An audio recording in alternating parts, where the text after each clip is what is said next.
Shalom, Bapak, Ibu, Saudara terkasih di dalam damai sejahtera Kristus. Kita sungguh bersyukur pada hari ini kita masih diperkenan oleh Tuhan untuk bersama-sama membaca dan merenungkan firman-Nya. Mari kita bersatu hati di dalam doa.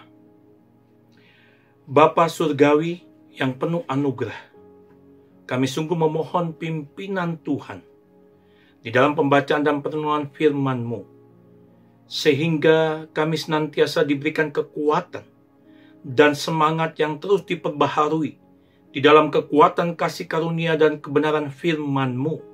Tolonglah hamba-Mu yang terbatas ini, dan kami semua sungguh menjadi pendengar dan pelaku firman-Mu yang hidup. Dalam nama Tuhan Yesus Kristus yang hidup, kami berdoa dan bersyukur. Amin. Berlari dengan berjalan kaki, tanda tanya.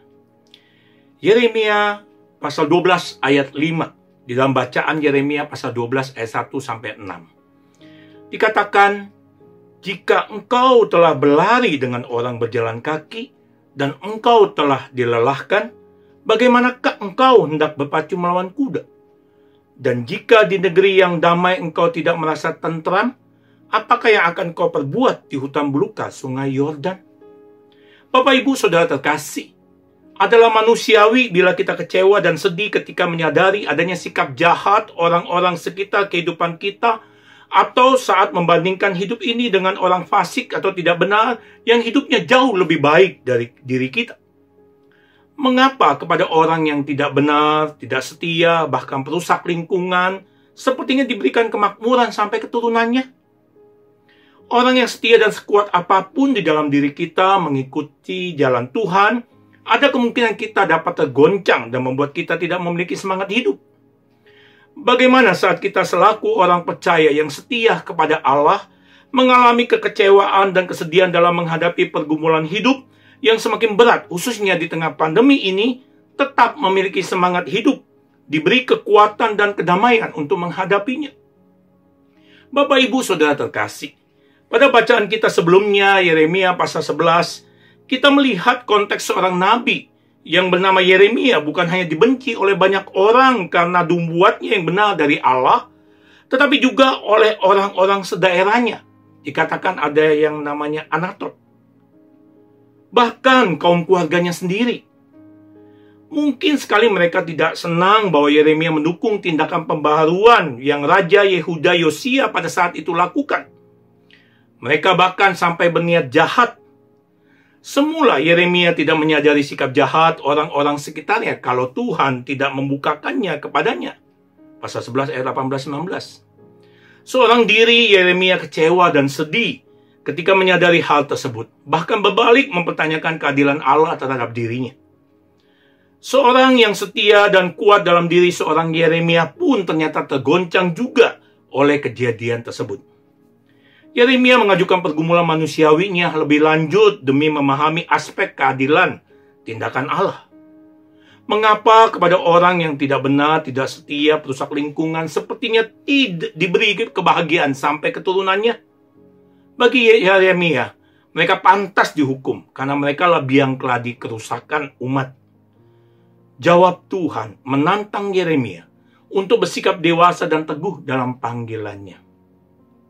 Yeremia harus berani, harus menerima ancaman dan bahaya tersebut sebagai bagian yang justru menjadi alat Tuhan, menempa dia mampu memikul tugas dan menghadapi tantangan lebih hebat di depan. Apapun tantangan yang menghadang dari luar, Tuhan berdaulat dan berkuasa memakainya secara luar biasa. Apa yang dialami Yeremia juga bisa dialami banyak orang yang percaya, yang setia mengikut Tuhan pada masa kini dan masa depan.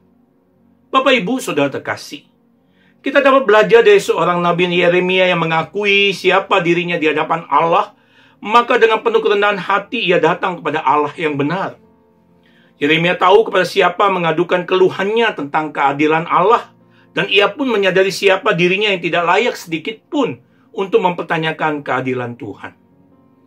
Namun keluhan Yeremia ini tidak bermaksud menyalahkan Tuhan, tetapi karena ia membutuhkan jawaban dan penjelasan dari Tuhan, sumber kebenaran dan keadilan sesungguhnya. Yeremia membandingkan hidupnya dengan orang fasik yang hidupnya jauh lebih baik dari dirinya. Mereka dikatakan berakar, bertumbuh, dan menghasilkan buah. Lalu apa bedanya dengan orang benar? Pertanyaan Yeremia ini mungkin juga mewakili pertanyaan orang percaya lainnya, yang menyaksikan betapa makmurnya hidup orang fasik di tengah penderitaan orang benar. Kemudian Yeremia meminta Tuhan memberlakukan keadilannya dengan menarik mereka keluar dari bilangan orang benar sebagai domba sembelian yang akan dikorbankan.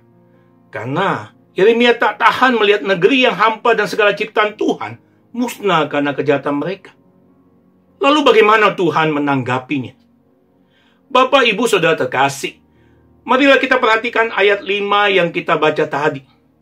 Jika engkau telah berlari dengan orang berjalan kaki dan engkau telah dilelahkan, bagaimanakah engkau hendak berpacu melawan kuda? Dan jika di negeri yang damai engkau tidak merasa tentram, apakah yang akan engkau perbuat di hutan belukar sungai Yordan? Tuhan mengatakan bahwa Yeremia seperti seorang pelari yang sedang bertanding dengan seorang pejalan kaki. Dengan demikian, ia seharusnya menjadi pemenang. Bila dengan seorang pejalan kaki saja ia menyerah kalah, bagaimana dengan pertandingan selanjutnya, yaitu melawan kuda? Tuhan tidak bermaksud meremehkan atau memandang rendah Yeremia. Tetapi Tuhan menyadarkannya bahwa apa yang dialaminya belum seberapa, karena kekuatan Tuhan tersedia baginya, bahkan dalam pergumulan yang lebih berat sekalipun. Yeremia pasal 12 ayat 5 ini sangat menarik karena di situ Tuhan menjelaskan suatu kebenaran yang luar biasa kepada Yeremia, kepada kita, masa kini, dan ke depan juga. Dalam bahasa sederhana sebenarnya Tuhan ingin berkata demikian. Yeremia, untuk apa kamu menyusahkan dirimu dengan melihat dan membanding-bandingkan hidupmu dengan orang fasik? Itu sama saja kamu menghabiskan energimu dengan berkeluh kesah tentang hal-hal kecil, padahal ada banyak hal-hal besar menanti di depanmu. Dan jujur saja, ayat ini juga sangat mengingatkan kita bahwa seringkali kita menghabiskan energi kita untuk hal-hal yang sepele, yang sebenarnya tidak perlu kita pikirkan terlalu dalam. Seringkali ketika kita mau melakukan hal besar yang Tuhan ingin kita lakukan, kita justru disibukkan dengan hal-hal kecil yang mengganggu stamina iman kita. Jangan biarkan hal-hal kecil mengurangi stamina rohani kita, atau malah lebih justru membuat kita kehabisan stamina rohani sebelum waktunya. Jangan biarkan istilah 5L terjadi di dalam kehidupan rohani kita, seperti lemah, letih, lesu, lemas, dan letoy. Maksudnya kehilangan semangat rohani. Ketika kita mulai berjemaat di gereja atau mulai melayani Tuhan, kita akan melihat banyak hal-hal kecil yang mungkin secara tidak sadar menghabiskan stamina rohani kita. Kita dijebak atau terjebak dengan membicarakan kejelekan orang lain, atau terlalu sibuk mengurusi segala macam tetek bengek yang sebenarnya tidak perlu kita urusi. Biarkanlah kita melakukan bagian kita yang seharusnya dan mempercayakan bagian orang lain kepada orang lain yang memang bertugas untuk itu. Jangan habiskan stamina rohani kita hanya untuk hal-hal sepele yang tidak penting, tetapi fokus dan prioritaslah kepada Allah, sehingga kita mampu berlari dan menempuh jarak jauh guna mencapai garis akhir kehidupan kita bersama kasih karunia dan kebenaran Kristus. Bapak, Ibu, Saudara terkasih, marilah kita bersama merenungkan lebih dalam lagi bahwa pada saat kehidupan dan isi pelayanan orang percaya yang berpaut kepada kebenaran firman Tuhan memang bisa menumbangkan reaksi perlawanan dari orang yang tidak bersedia tunduk kepada Allah. Percayalah kepada Allah yang adil akan membalas semua tindak kejahatan dan melindungi orang-orang percaya yang setia kepada kebenaran firman-Nya. Kita bersyukur dan percaya pada Allah bahwa ketika kita setia melakukan kehendak Allah di dalam kebenaran firman-Nya, maka Allah di pihak kita, memberikan damai sejahtera dan kekuatan yang sesungguhnya.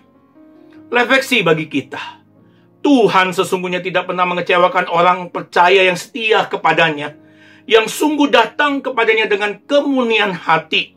Pada saat kita mengalami kekecewaan dan kesedihan dalam menghadapi pergumulan hidup yang semakin berat, khususnya di tengah pandemi ini, pertimbangkanlah sebelum berkeluh kesah. Apakah ada maksud Tuhan? Apakah ada maksud menyalahkan Tuhan? Bila ya, tidak selayaknya kita melakukannya. Tuhan tidak pernah meninggalkan atau membiarkan kehidupan setiap anak-anaknya, dan Tuhan senantiasa menopang dengan kekuatan kasih karunia serta kebenarannya kepada kita. Kiranya Tuhan menolong kita. Amin.